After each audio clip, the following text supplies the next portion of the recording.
this is Lakshmarajan from TechRamen.com, and in this video I am going to talk about this Celkon Q500 Millennium Ultra Android smartphone, which is priced at Rs 9,999 and is exclusively available at Snapdeal.com.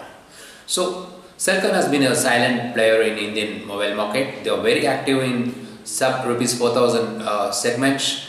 They are the one who bought an Android smartphone for Rs 2,000, which is around $32, and at Celkon Q500 at Rs 9,999 finds its place in the sub 10,000 segment, which sees an active war in this mobile segment. There are a lot of models from Carbon, Macromax, Lava, Zolo, and even it faces competition from Xiaomi's Redmi 1S, which is priced at 6,000 rupees. And little ahead you have the Moto G second edition for around 12,000 rupees, which can also give a tough competition to this phone.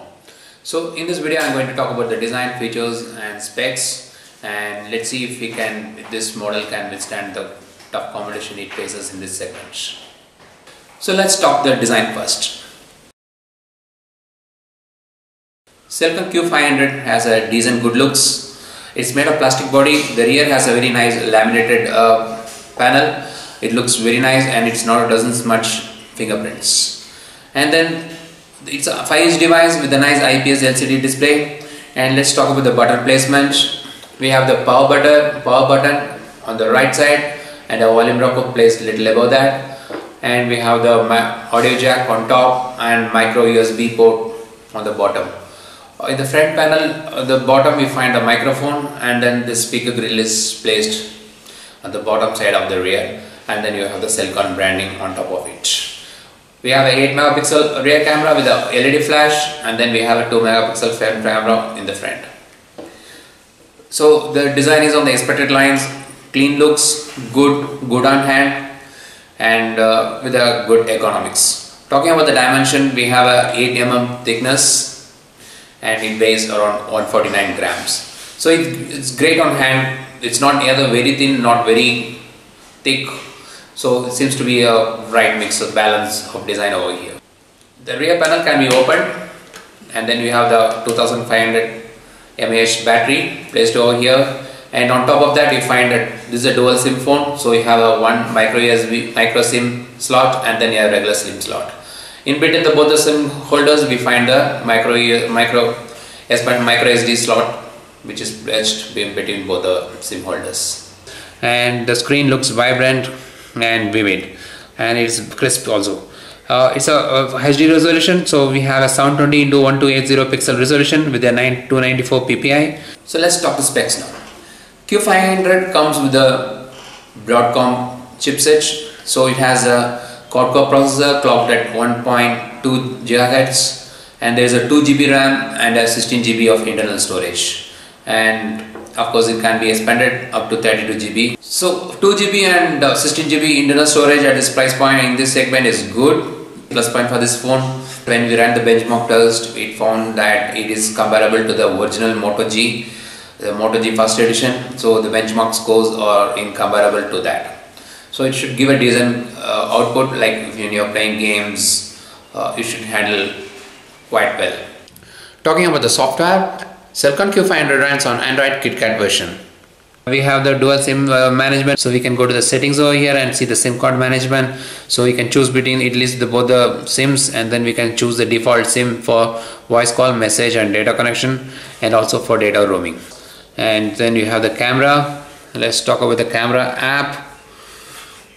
So here is a camera app, and talking about the settings, we have the scene mode. There are a lot of scene mode listed, from action, night, landscape, portrait, beach, snow and fireworks. And then we have the picture quality, which you can choose between normal, fine or super fine. And focus mode. Focus mode again is a little bit of surprise. We have auto, infinity, macro and continuous. Good modes over here, and macro works really good when I tried over it. And then we have the ISO setting. We have the metering. Metering again has a center spot, backlight or matrix, and then we have the contrast, sharpness, anti-banding, phase defects and full screen. Again there are a few more options that's next over here. So we have the exposure setting, and we have the say more options, then geotagging, timer, and then we have the picture size, we have the white balance. White balance has the incandescence, fluorescent, auto, daylight or cloudy. And also we have the toggle for front and rear as well as the flash. Again, the flash and toggle for front and rear is also found over here. If you have to choose between the camera, video camera, there's option over here, that is camera, video camera and a panorama. And in video camera, we see the options for HD recording. Video quality, it goes up to the 1080 pixel. HD recording is capable of it. And then we have a time lapse also feature over here. So expected lines of options which is over here. Surprisingly, there is no filters. So if you are Instagram freaks, if you want to have more filters options available, or you might have to install a third-party camera app. So let's check out few of the pictures. Pictures quality looks decent enough, not very great. Pictures are little washed out, but in good daylight, pictures are quite okay.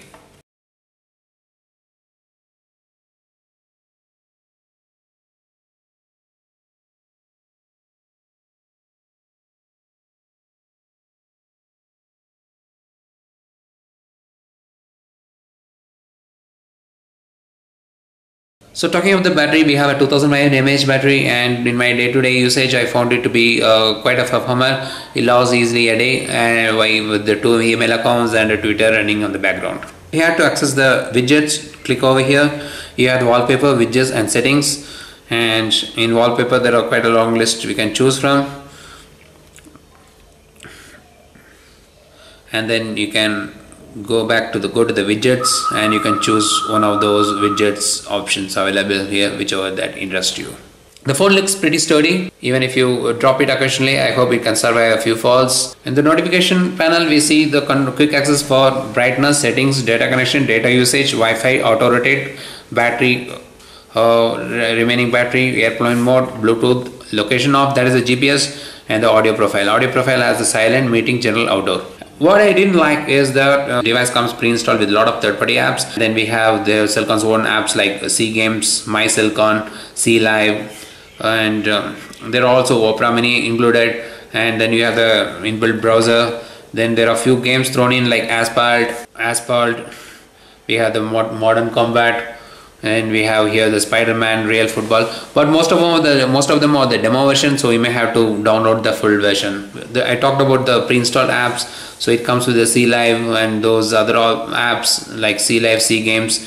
What I found that most of the apps throw a lot of notification, which might be irritating. For me, no, I didn't like those apps installed, and the notifications are quite irritating. What if I buy this phone? What I will do first is uninstall those apps.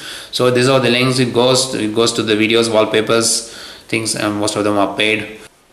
On a final note, Celkon has done a fairly good job with this Q500. It has a decent looks with performance for this segment. It has a good specs, so everything goes well for this product. So finally it boils down to, should you buy or not? In this segment you find a lot of choices of plenty in this segment. So it's like the brand liking you have, the first impression you feel. So it boils down to your gut feeling. At this price segment, I will say this is a good phone. So there are a lot of choice. So I leave it to you to what to buy. But then if you buy this, you won't be disappointed. That's much I can say. So Celkon Q500 is a good phone at this price segment. So thanks for watching. This is Lakshmarajan signing off for techramen.com. Have a great day. Do like our videos if you like it, of course, and subscribe to the channel for further updates. Have a great day.